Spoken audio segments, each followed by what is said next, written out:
तो आ गए हैं हम फिर से आपके अपने एजुकेशन इज बेस्ट चैनल पर। और जैसा कि आप सभी जानते हो, लोगों पे देख ही लिया होगा कि आज का जो हमारा टॉपिक है वो है कंसेप्चुअल अप्रोच या फिर कंसेप्चुअल लर्निंग या फिर कंसेप्चुअल टीचिंग। ठीक है। और देखो कंसेप्चुअल, इसके अंदर पहले हम इसका मीनिंग समझेंगे, इसके अंतर्गत हम क्या क्या जो चीज़ें हैं वो करते हैं वो देखेंगे, और उसके बाद देखेंगे कि इसके अंदर कौन कौन से जो कॉन्सेप्ट्स हैं, जो इसकी कैरेक्टरिस्टिक्स हैं, इसकी इम्पोर्टेंस है, वो इसके अंदर इंक्लूड हो जाएंगी इन 8 पॉइंट के अंदर। ठीक है। और इसके बाद हम क्या देंगे आपको, एग्ज़ाम में कैसे लिखना है वो भी आपको जो है ना बुक में से फ़ोटो दे देंगे इसी में ऐड करके। ठीक है। तो फिर चलते हैं, स्टार्ट करते हैं अपना टॉपिक।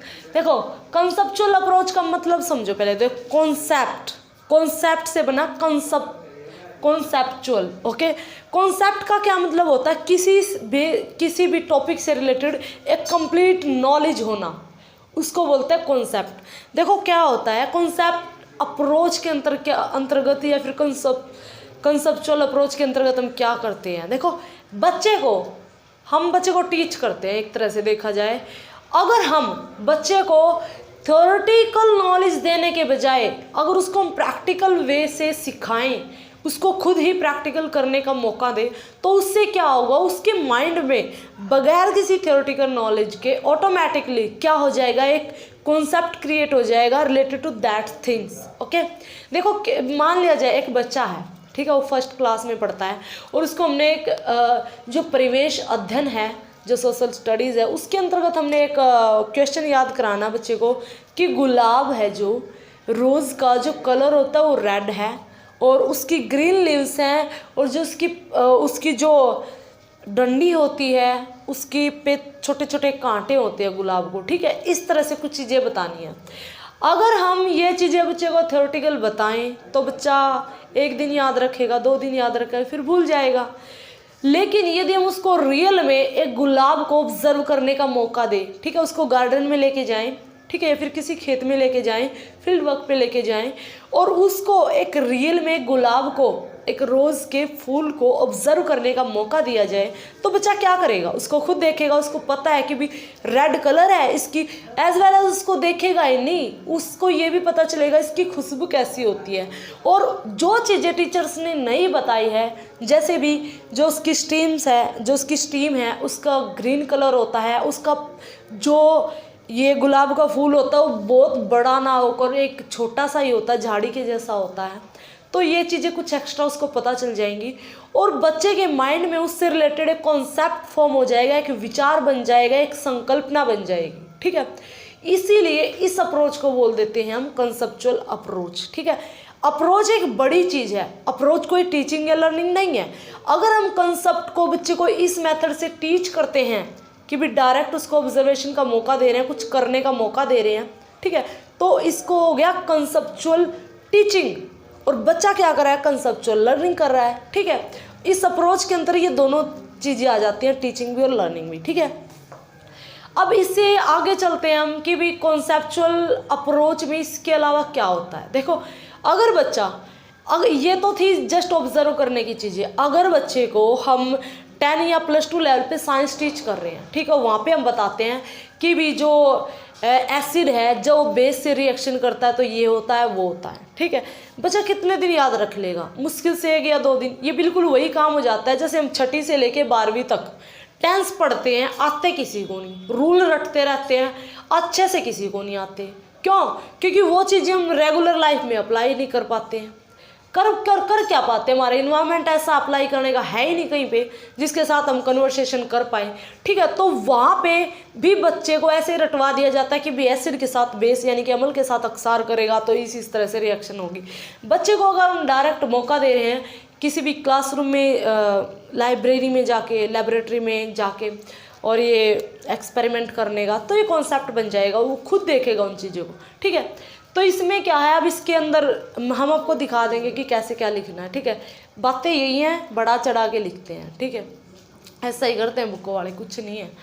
कंसेप्चुअल अप्रोच, देखो अगर बच्चा इस मेथड से नॉलेज गेन कर रहा है तो उसको है ना, जब उस चीज़ को दोबारा से याद करता है तो किसी भी बाहर से एक्स्ट्रा सहायता की ज़रूरत नहीं होती। देखो जैसे मान लिया जाए बच्चे ने लाल किला कभी देखा ही नहीं और वो याद करता है भी लाल किला ऐसा है वैसा है ऐसा ऐसा है कुछ, मतलब ये मान लिया जाए कमल का फूल, अगर बच्चे ने खुद नहीं देखा तो वो क्या करेगा कि भी कमल को याद करेगा, कमल के फूल के बारे में भी ऐसा होता है वैसा होता है, ठीक है। वो कहीं पे भूल भी जाएगा तो टीचर उसको थोड़ी बहुत हिंट देगा, फिर वो आगे अपनी गाड़ी स्टार्ट फिर कर देगा, हाँ भी ये होता है वो होता है, ठीक है। लेकिन रियल में जब बच्चे ने ये चीज़ें देख रखी हो तो क्या होगा, बच्चे को किसी बाह्य सहायता की ज़रूरत नहीं पड़ेगी, एक्सटर्नल हेल्प की हिंट वगैरह की ज़रूरत नहीं पड़ेगी, क्योंकि इसके माइंड में ऑलरेडी एक कॉन्सेप्ट बन चुका है, ठीक है।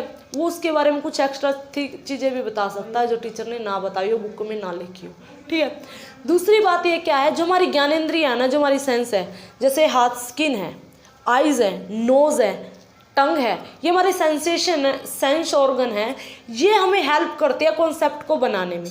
मान लिया जाए मेरे सामने खाना है, खाना रखा है और मैं अपने नाक को बंद कर लूँ तो मेरे को उसकी सूंघ पता नहीं चलेगी, थोड़ा बहुत टेस्ट मिलेगा लेकिन उतना अच्छे से मेरे को उसके बारे में पता नहीं चलेगा, ठीक है।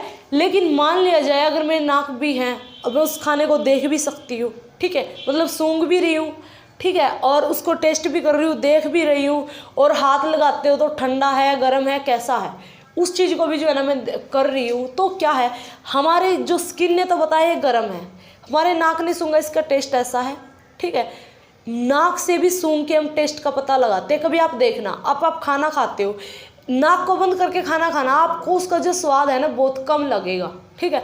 और उसको करना मतलब बगैर नाक को पकड़े अगर आप खाना खाते हो, मतलब सूंघ भी जाती है अंदर, तो खाना ज़्यादा टेस्टी लगता है, ठीक है। तो इससे क्या होता है, हमारी सेंस ऑर्गन है उसके बारे में कॉन्सेप्ट बना लेते हैं, चीज़ें ठंडी होती हैं, लाल ऐसे कलर की हैं, ऐसे टेस्ट में ऐसी लगेगी। और किसी दिन अगर मान लिया जाए आपकी आंखें बंद हैं और कोई चीज़ घर में छुपा रखी है, तो आप अपने आप बता दोगे घर में भी पपीता आया हुआ, माना कोई पपीता लेके आया और आपको सुगंध आ गई है कि भी घर में पपीता है, क्यों, क्योंकि आपके माइंड में उससे रिलेटेड आपके नाक की वजह से जो सुगंध जाती है वो कॉन्सेप्ट बना हुआ है, अभी पपीता है घर में, ये पपीते की सुगंध है, वो पीले रंग का हो सकता है, थोड़ा बहुत ऊपर से ग्रीन भी हो सकता है, पपीते कच्चे होते तो ऊपर से ग्रीन होते, वो सारी चीज़ें बता देगा, ठीक है। ये होता है कॉन्सेप्ट, ठीक है। आ गया समझ में? नहीं आता कि ना आता तो कमेंट में लिख दो, फिर बना दूंगी वीडियो, ऐसा ही काम है, पढ़ा तो क्यों ही काम। देखो एक्टिंग छोड़ो, यहाँ पे देखो कॉन्सेप्चुअल अप्रोच में क्या पढ़ते हैं, देखो ये है ना चाइल्ड सेंटर्ड होती है। देखो बच्चे को है ना बाल केंद्रित है, बच्चे को डायरेक्ट हम ऑब्जर्वेशन का मौका दे रहे हैं, बच्चा एक्टिवली सीखेगा, लर्निंग बाय डूइंग पे बेस है, क्यों, बच्चा खुद करके भी तो सीख रहा है, डायरेक्ट ऑब्जर्वेशन से सीख रहा है, बच्चा एक्टिव रहता है, इसमें एक्टिव तो रहेगा ही, करके देखवा लो किसी दिन बच्चे से। प्रयोगात्मक, ये है ना किससे रिलेटेड है, बच्चा खुद एक्सपेरिमेंट करके सीखता है इसमें, ठीक है। प्रकृति से संबंधित उदाहरण, इसमें है ना मोस्टली अगर बच्चा छोटे लेवल पे है यानी कि 1st to 5th है, तो बच्चे को प्रकृति के जो एग्जाम्पल दे के बच्चे को सिखाया जाता है, फिर प्रकृति के सामने उसको प्रेजेंट कर दिया जाता है, भी देखो ऑब्जर्व करो और सीखो। चिंतनशील शक्ति का विकास होता है। देखो बच्चे जब किसी चीज़ के बारे में सीख लेते हैं और क्लास में आके उसके बारे में डिस्कस करते हैं, तो बच्चों के अंदर है ना एक्सप्रेशन की फीलिंग भी आती है, अपने आप को दूसरों के सामने प्रस्तुत करने की एक अपने आप में एक जो है ना चीज़ें कॉन्फिडेंस क्रिएट हो जाता है बच्चों में, ठीक है, वो फीलिंग आ जाती है। चिंतन शक्ति का विकास कैसे कह रही हूँ मैं, एक बच्चा तो बोलता है कि भी नहीं जो गुलाब का रंग है वो गुलाबी होता है, एक बच्चा कह रहा है नहीं लाल होता है, बच्चे दोनों ही ठीक कह रहे, उसने गुलाबी रंग का देख रखा है, उसने लाल रंग का देख रखा है, तो उनमें चिंतनशील शक्ति का विकास होता है, वो उसकी बातें काटेगा, वो उसकी बातें काटेगा, लेकिन टीचर बताएगा हाँ भी दोनों कलर के होते हैं, ठीक है, बाद में जाके बताएगा। चिंतनशील शक्ति का विकास होता है। तर्कशीलता, देखो तर्क क्या होती है, रीजनिंग, माइंड के अंदर हमारे बहुत सारे कॉन्सेप्ट्स हैं और उनसे हम कुछ निकाल रहे हैं कि भी हाँ ये चीज़ ऐसी होती है, ठीक है, अपने माइंड की समझ का यूज़ करके हम कोई डिसीजन लेते हैं, ठीक है। अब देखो एसिड बेस है, वो रिएक्शन करते हैं तो कुछ देते हैं, रिजल्ट देते हैं, तो ऐसे ही एसिड की जगह अगर HCl एसिड की जगह दूसरा एसिड ले लो तो क्या होगा, तो बच्चा माइंड में सोचता है, तो तर्कशील शक्ति का विकास होता है, फिर वो डिसीजन ले रहा है, उसको बोलते हैं तर्कशील, रीजनिंग पावर आती है, ठीक है। विचारों को सही दिशा मिलती है। देखो बच्चे है ना जब कंसेप्चुअल अप्रोच से सीखते हैं तो बच्चे है ना हवा में बातें नहीं करते कि भी जो नहीं, जो गुलाब का पौधा होता है वो तो बहुत बड़ा होता है, इतना मोटा होता है, उसके फूल इतने ऊंचे लगते हैं और उनको डंडी मार मार के तोड़ना पड़ता है। मतलब है ना, वो ऐसी फद्दू की बातें नहीं करती, डायरेक्ट बातें करते हैं जो उन्होंने देखी होती है, यानी कि विचारों को एक सही दिशा देते हैं और ऑटोमेटिकली धीरे धीरे उसमें ये जो एटीट्यूड है वो आता जाता है और इससे फिर वो अपनी जो डे टू डे लाइफ की प्रॉब्लम्स है उनको भी वो जो सोल्व करना सीख लेता है। ठीक है, अब ये देखो असीमित ज्ञान की प्राप्ति, बच्चे है ना कॉन्सेप्चुअल अप्रोच से, बच्चे ही क्या हम भी कोई भी है कॉन्सेप्चुअल अप्रोच से असीमित ज्ञान अनलिमिटेड नॉलेज को गेन कर सकता है। ठीक है, असीमित ज्ञान की प्राप्ति होगी, अध्यापक व विद्यार्थी में अच्छे संबंध बनते हैं, good relationship between teacher and student will be created by this method. देखो क्या होता है, अगर बच्चा तर्क करता है और वो कहीं डिसीजन पे गलत है, ठीक है, तो टीचर उसको करेक्ट करता है, तो टीचर बच्चे की भी बात सुन रहा है, टीचर भी उसको कुछ समझा रहा है। अगर दोनों में जब इंटरेक्शन होता है, टीचर और स्टूडेंट में इंटरेक्शन होगा तो अच्छे रिलेशनशिप जो है ना उनके अंदर बनते हैं। लेकिन कभी भी देख लेना, जो टीचर बहुत ज़्यादा स्ट्रिक्ट होते हैं बच्चों के साथ, बच्चे उनके साथ इंटरेक्ट नहीं कर पाते, बच्चे उनसे कभी भी अपने जो विचार है प्रस्तुत नहीं कर पाते, तो इससे क्या हो जाता है, अच्छे जो है ना उनके बीच में अच्छे संबंध नहीं क्रिएट हो पाते। तो आज की वीडियो में इतना ही करते हैं और आपको एग्ज़ाम में लिखना क्या है थोड़ा बहुत दिखा देते हैं, इसके बाद PDF ऐड कर देती हूँ। ओके, ठीक है।